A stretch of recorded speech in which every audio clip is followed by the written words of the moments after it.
انا اتكلم عن اللهجه. يا اخوان، يا اعزاء، يا ربعنا، يا حبايبنا في الخليج، هذا انا قطري مواطن قطري، وهذا طال عمرك ولد اختي مواطن سعودي وعزيز وغالي. عرفت؟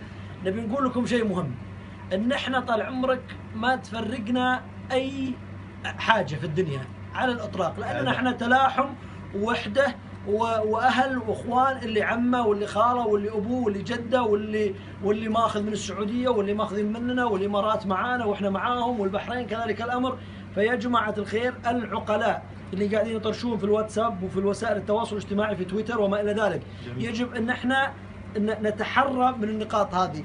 القاده عندهم خلاف ينحل اليوم، ينحل بكره، ينحل بعد بكره، مصيره ينحل باذن الواحد الاحد. لكن الشعب لازم يرتبط ويتكاتف مع بعض من اجل الوحده، على اساس ما يضحكون علينا العالم. هذا احنا نقوله لكم، واحنا بسطاء، احنا من الشارع، احنا ناس من الشعب العاديين، نقولها للحكماء والعقلاء. هذا قلت لك ولد اختي وعزيز ولد اختي. اسمع، اقول لك اتكلم باللهجه السعوديه. اتكلم باللهجه السعوديه. ايوه نعم. شوف انت ما قصرت، انت قلت كل الكلام اللي قال المفروض يقال. اللي بقوله انا عن نفسي، البلد هذه يعني خيرها علي، بيض الله وجهك، وعلى، لا اتكلم صراحه، وعلى ناس كثير، مو بس الخليجيين، ما في خير. هذه العرب والاسلام، كلنا وحتى ولو ما لها فضل على اي احد. نعم. تبقى بلد عربي، بلد اسلامي، خليجي. اللحمه الخليجيه يا جماعه لا تنسون اللحمه الترهات الخليجيه اللي صايره في الواتساب. اتمنى يعني الناس زي ما قلت العقلاء انهم ما يروجون له شيء، ما يروجون، لانه اذا روجت طال عمرك بكره انت بتكون الهدف. اقول لك شيء، بقول نقطه واحده. انت بتكون الهدف، بكره القاده بيتصالحون، ولكن الناس للاسف الشديد قليلين العقول هم اللي راح يكونون في الواجهه بعدين مستقبلا، بكره وبعد بكره.